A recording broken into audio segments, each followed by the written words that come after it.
তাফসিল ঘোষণার পর 2 ছাত্র উপদেষ্টার পদত্যাগ কার্যকর হবে। এরপরই 3 দফতর বণ্টনের বিষয় রয়েছে, যা একান্তই প্রধান উপদেষ্টার এখতিয়ার বলে মন্তব্য করেছেন পরিবেশ ও বন মন্ত্রণালয়ের উপদেষ্টা সৈয়দা রিজওয়ানা হাসান।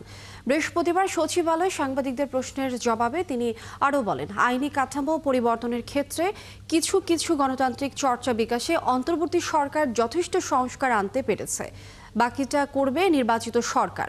শারমিনীরা রিপোর্ট। পদত্যাগপত্র জমা দেওয়ার পরদিন অনেকটা আনুষ্ঠানিক বিদায় বলা যায় আসিফ মাহমুদ, সজীব ভুইয়া ও মাহফুজ আলমের।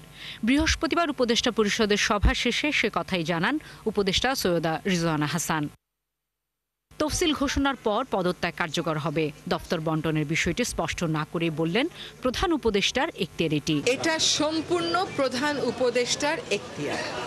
এটা তো এত অধৈর্য হলে তো গণতন্ত্রের যাত্রা হবে না। ধৈর্য ধরেন, পদত্যাগপত্র কার্যকর হোক, তারপরে প্রধান উপদেষ্টার দপ্তর থেকে জানতেই পারবেন। আর তো 6 ঘন্টা, 8 ঘন্টা, 10 ঘন্টারই ব্যাপার। তিনি বলেন, একজন নির্বাচন করবেন, আরেকজনের নির্বাচনের বিষয়টি স্পষ্ট নয়। তাদের মধ্যে একজন বলেছেন যে উনি নির্বাচন করবেন। যিনি নির্বাচন করবেন একটা অরাজনৈতিক সরকারে তিনি আর থাকবেন না, সেজন্যই তিনি পদত্যাগ পত্র দিয়েছেন। প্রশ্ন ছিল 15 মাসে কি করতে পেরেছে অন্তর্বর্তী সরকার, সংস্কারের ম্যান্ডেট কতটুকু বাস্তবায়ন হলো। সবই যদি 1 বছরে হয়ে যায়, তাহলে নির্বাচিত সরকাররা 5 বছর সময় নেয় কেন বলেন তো? সবই যদি 1 বছরে করা সম্ভব হয়।